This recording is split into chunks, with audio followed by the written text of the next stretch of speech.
Hello friends, आप सभी लोगों का स्वागत है मेरी यूट्यूब चैनल पर। तो लास्ट लेक्चर में हमने जो हमारे प्राइमरी ग्लोमेरुलोनेफ्राइटिस थे उसमें से एक्यूट जीएन कवर किया था, यानी कि पोस्ट स्ट्रेप्टोकोकस जीएन। ओके।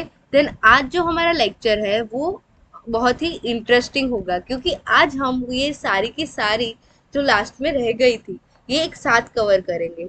मैंने जो पहली कवर की थी ये वाली पीएसजीएन वाली, वो थोड़ी कॉम्प्लिकेटेड थी और बहुत ही इम्पोर्टेंट क्वेश्चन भी था हमारी यूनिवर्सिटी के लिए, इसीलिए मैंने वो अलग से लेक्चर बनाया था। लेकिन अगर आपको वो चारों के चारों लेक्चर के सारे कॉन्सेप्ट क्लियर है, आपने पहले से ये सीरीज फॉलो की है, तो ये जो हमारी लास्ट की जो बची हुई है वो सारी बहुत ही इजी वे में आपकी कवर हो जाएगी। तो जुड़े रहे हमारे साथ और हम स्टार्ट करने जा रहे हैं आज रैपिड प्रोग्रेसिव जीएन। ओके, आरपीजीएन। तो हम सबसे पहले देखते हैं कि इसका मैकेनिज्म क्या है।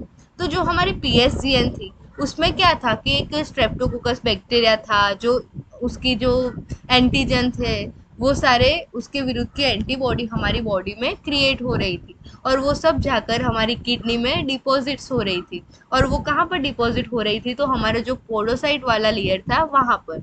तो उसके विरुद्ध इसमें क्या हो रहा है हम कंपैरिजन करके ही देखेंगे। तो इसमें क्या होगा, तो सबसे पहले ये ऑटो इम्यून डिसीज है, यानी कि जो इसका एंटीजन है वो हमारी बॉडी का ही होगा, यानी कि हमारे खुद के रीनल का, यानी कि हमारी किडनी का एंटीजन है। तो ये जो है सेल्फ एंटीजन है। और किसके ऊपर का सेल्फ एंटीजन है, तो टाइप 4 कोलेजन का सेल्फ एंटीजन है। ओके, तो आपको इतना पता चल गया। यानी कि जो ये वाली थी इसमें क्या था, तो हमारा प्लांटेड एंटीजन था, लेकिन इसमें क्या होगा, हमारा फिक्स एंटीजन है। फिक्स कहाँ पर है, तो हमारी किडनी में ही है। ओके, तो पहले आपको पता चल गया कि फिक्स एंटीजन है, एक डिफरेंस पता चल गया। फिर किसके विरुद्ध का है, तो टाइप 4 कोलेजन का है। ओके, और इसे हम गुड पास्चर सिंड्रोम भी बोलते हैं। तो क्या होता है, कभी कभी आपके 2 मार्कर्स में, फिर 6 मार्कर्स में डायरेक्टली आपको गुड पास्चर सिंड्रोम पूछा जाता है, तो आपको वो भी याद होना चाहिए कि जो हमारी आरपीजीएन है उसी में गुड पास्चर सिंड्रोम आता है। तो हम देखते हैं कि गुड पास्चर सिंड्रोम हम किसे कहते हैं। तो सबसे पहले जो हमारे टाइप 4 कोलेजन है, ऐसा तो नहीं है कि वो सिर्फ हमारी रीनल में ही होगा, किडनी में ही होगा। वो हमारी बॉडी में बहुत सारी जगह पर होता है, और उसी की एक जगह है जो है हमारी लंग की एल्वियोलर मेम्ब्रेन। तो क्या होगा, जब भी ये एंटीजन का एक्सपोजर होगा और इसके विरुद्ध की एंटीबॉडीज क्रिएट होगी हमारे ब्लड में, तो ये सिर्फ किडनी में ही डिपॉजिट नहीं होंगी बल्कि लंग में भी डिपॉजिट होगी। तो उसकी वजह से क्या होगा, हमें पल्मोनरी हेमरेज भी होगा और हमारे जो लंग है उसके भी फीचर्स आएंगे। तो जो हमारे रीनल और लंग्स दोनों के फीचर्स जब कंबाइन में आते हैं तो उसे हम गुड पास्चर डिसीज कहते हैं। तो आपको ये पता होना बहुत ही इम्पोर्टेंट है, और ये आपका सबसे इम्पोर्टेंट 6 मार्कर एंड 10 मार्कर बनेगा। फिर जो ये डिपॉजिट्स होंगे वो रीनल में कहाँ होंगे, जो हमने आगे देखा था पीएसजीएन, उसमें क्या होगा, हुआ था कि ये जो हमारे लंप्स थे, यहाँ पे हमें लंपी हम्पी डम्पी किडनी मिल रही थी। लेकिन ये जो हमारी डिसीज है आरपीजीएन, इसमें क्या होगा कि आपके जो ये मेम्ब्रेन है आपकी, ये दोनों के बीच में इंडोथीलियम एंड इपिथीलियम के बीच में यहाँ पे हमारा कोलेजन है, यानी कि यहाँ पे हमारी जो भी एंटीजन एंटीबॉडी कॉम्प्लेक्स है वो सब डिपॉजिट होंगे, यानी कि यहाँ पे हमें मिलेगा इंट्रा मेम्ब्रेनस डिपोजिशन। ओके, तो आपको ये पता चल गया। फिर इसमें क्रिसेंट्रिक जीएन भी हम इसे बोलते हैं, क्योंकि इसका जो ग्रॉस अपीयरेंस होगा वो ये जो हमें लाइट माइक्रोस्कोप में मिलेगा वो क्रिसेंट टाइप का होगा। क्योंकि क्या होगा कि उसमें क्या था, जो हमने पीएसजीएन किया उसमें क्या था कि बैक्टीरिया आता था, उसके जितने भी एंटीजन थे उतने ही एंटीबॉडीज जो थे उसकी वजह से कॉम्प्लेक्स बनते थे। लेकिन इसमें क्या होगा, जो हमारी पूरी की पूरी मेम्ब्रेन है उसमें कॉम्प्लेक्स का डिपॉजिट्स होगा, यानी कि हमारी जो पूरी मेम्ब्रेन वाला पार्ट है वहां पर डिपॉजिट होगा, यानी कि सब में फाइब्रोसिस होने लगेगा। उसकी वजह से क्या होगा, क्रिसेंट फॉर्मेशन होगा। ओके, और किस में होगा, तो पेराइटल सेल ऑफ बाउमैन कैप्सूल। हमने देखा था कि दो टाइप के थे, एक पेराइटल और एक विसरल। तो ये जो पेराइटल वाले थे वहां पर हमारा क्रिसेंट फॉर्मेशन होगा। ओके, फिर हाइपर सेल्यूलर हो जाएगी, प्रोलिफरेशन होगा, सेल्यूलाइटिस, यानी कि हमने जो भी देखा था इन्फ्लामेशन के साइंस वो तो सब इसमें देखने को मिलेंगे। और जो हमारी ग्रॉस अपीयरेंस है उसमें हमारी जो किडनी है वो लार्ज वाइट किडनी दिखेगी। ओके, तो आपको इतना पता होना चाहिए। फिर इसका जो प्रोग्नोसिस है तो वो किस पर डिपेंड करता है, तो वो ये क्रिसेंट पर डिपेंड करता है। अगर हमने स्पेसिमेन देखा और लाइट माइक्रोस्कोपी देखी तो जितने ज्यादा क्रिसेंट फॉर्मेशन होंगे उतना ही पुअर प्रोग्नोसिस हमें मिलेगा। ओके, तो हम देख रहे थे आरपीजीएन, जिसमें हमने थोड़ा गुड पास्चर सिंड्रोम देखा था। अब हम आगे देखते हैं। तो जो हमारी आरपीजीएन है वो ब्रॉडली 3 टाइप में क्लासिफाइड है, टाइप 1, टाइप 2 एंड टाइप 3।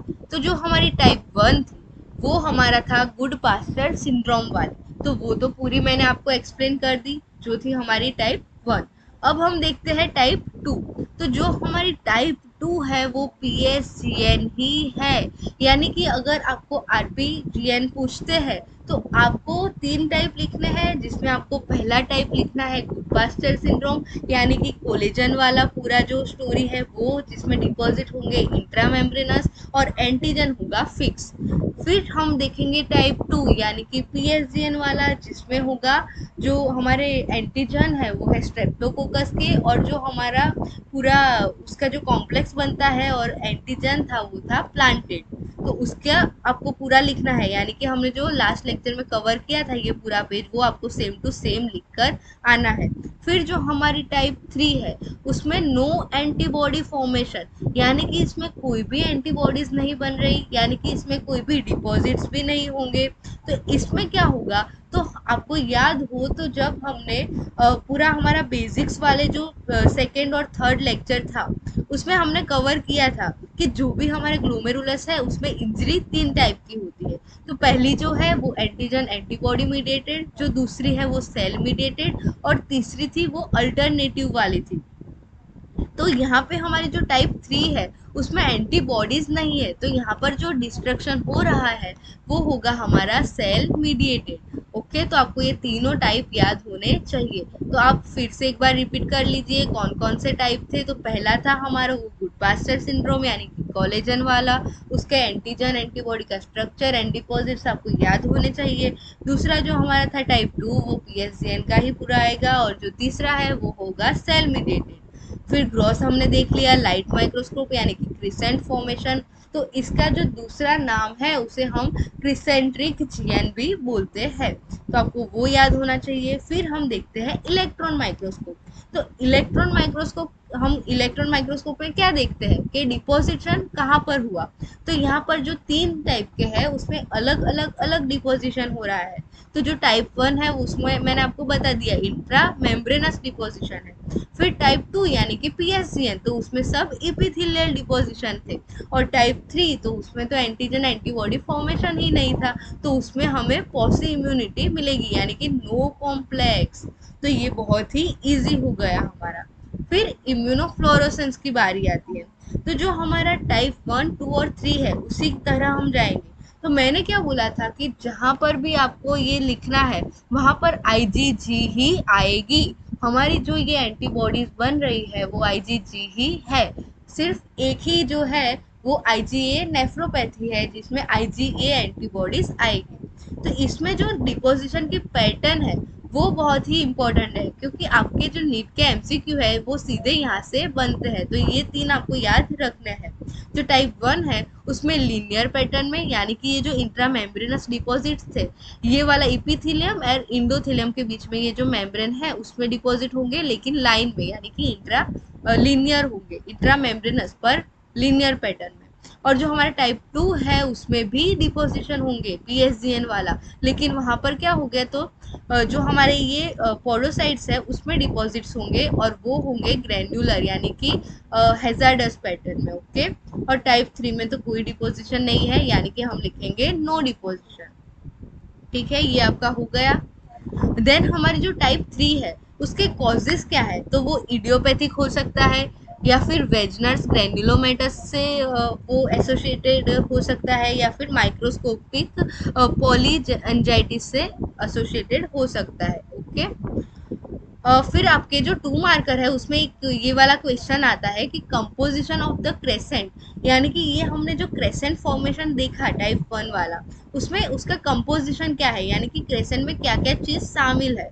तो हमारा epithelial cell, fibrin and macrophage, आपको ये याद रखना है, epithelial, fibrin and macrophage. Okay, ये हो गया। फिर क्लिनिकल फीचर्स, तो यहाँ पे नेफ्रोटिक के ही फीचर्स आएंगे। नेफ्रोटिक के फीचर्स हमने आगे के लेक्चर में देख लिए हैं, तो वो जो पूरे फीचर्स है वो आपको यहाँ पर लिख देने के हैं।